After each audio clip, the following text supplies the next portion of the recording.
بہت ساری درجنوں جگہوں پر جو ہے وہ شہروں میں اس کے خلاف FIR لکھی گئی ہیں، مگر اب تک حکومت نے رتی بھر اس پر کوئی کام نہیں کیا ہے۔ اگر کام کیا ہوتا تو آج یہ کھلا نہیں گھومتا، یہ وسیم رضوی جیل کی سلاخوں میں ہوتا،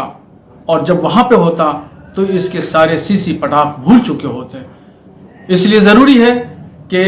اس کے خلاف قانونی کارروائی ہو۔ ہمارا حکومت سے یہی مطالبہ ہے، اسٹیٹ گورنمنٹ سے بھی اور سینٹرل گورنمنٹ سے، اور خاص طور پر سپریم کورٹ سے بھی میری گزارش ہے کہ سپریم کورٹ کے ایک طریقے سے یہ اہلولنا ہو رہی ہے، سپریم کورٹ کے آدیشوں کی مخالفت ہو رہی ہے، سپریم کورٹ کو سویدھا سنجان لیتے ہوئے اس کے خلاف سخت سے سخت آدیش جاری کرنا چاہیے۔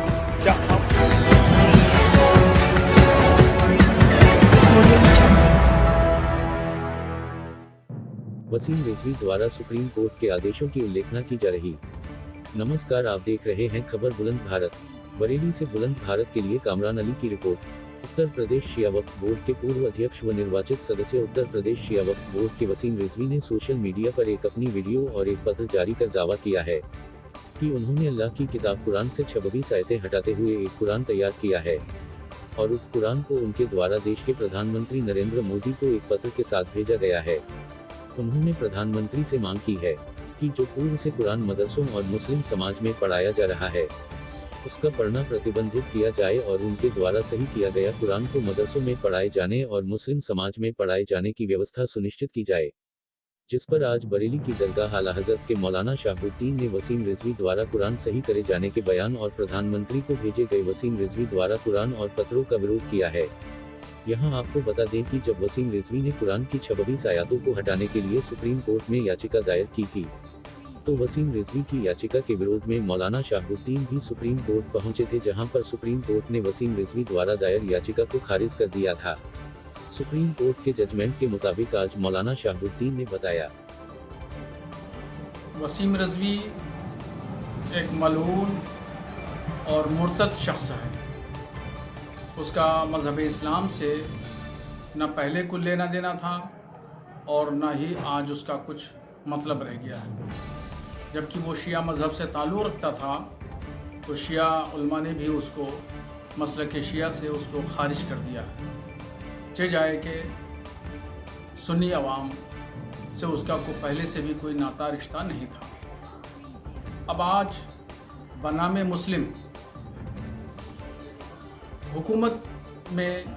حکومت کو خوش کرنے کے لیے اور فرقہ پرست جو طاقتیں ہیں ان کو خوش کرنے کے لیے وہ لگا ہوا ہے۔ ابھی کچھ دنوں پہلے 26 آیتوں کو لے کر کے سپریم کورٹ میں اس نے ایک مقدمہ دائر کیا تھا، تو اس کے خلاف ہم نے ایک ریٹ پٹیشن دائر کی تھی، جس پر سپریم کورٹ کے فاضل ججوں نے ایک شاندار اور بڑا تاریخی فیصلہ سناتے ہوئے کہا کہ یہ نہایت ہی گھٹیا شخص ہے اور ہم اس کو خارج کرتے ہیں، اس کی اپیل کو اور اس کی اپلیکیشن کو ہم خارج کرتے ہیں اور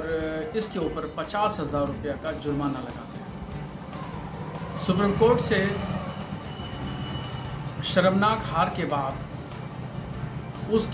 کے اندر جو مسلم دشمنی اور اسلام دشمنی کا جو جذبہ ہے وہ ختم نہیں ہوا۔ وہ ہندوستان کا دوسرا سلمان رشدی ہے۔ اس دوسرے سلمان رشدی کے اندر جو اسلام کے خلاف زہر بھرا ہوا ہے، اس زہر کو اس نے دوبارہ یہ اگلنا کی کوشش کی ہے کہ اس نے پردھان منتری کو لیٹر لکھا اور قرآن شریف کے تعلق سے کہہ رہا ہے کہ ہم نے ایک اصلی قرآن شریف مرتب کیا ہے۔ نہایت ہی افسوسناک بات ہے اور یہ عالم اسلام کے لیے بڑے درد اور کرب کی بات ہے کہ کوئی شخص اس طریقے سے بات کہے، جبکہ پوری اسلامی دنیا میں پوری تاریخ میں ایسا کہیں نہیں ہوا، نہ کبھی ہوا کہ قرآن شریف کا ایک حرف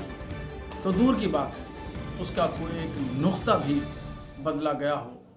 حضور صلی اللہ تعالیٰ علیہ وسلم پر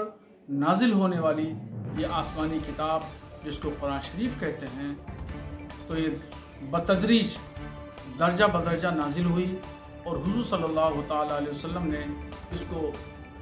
مرتب فرمایا۔ اس کے بعد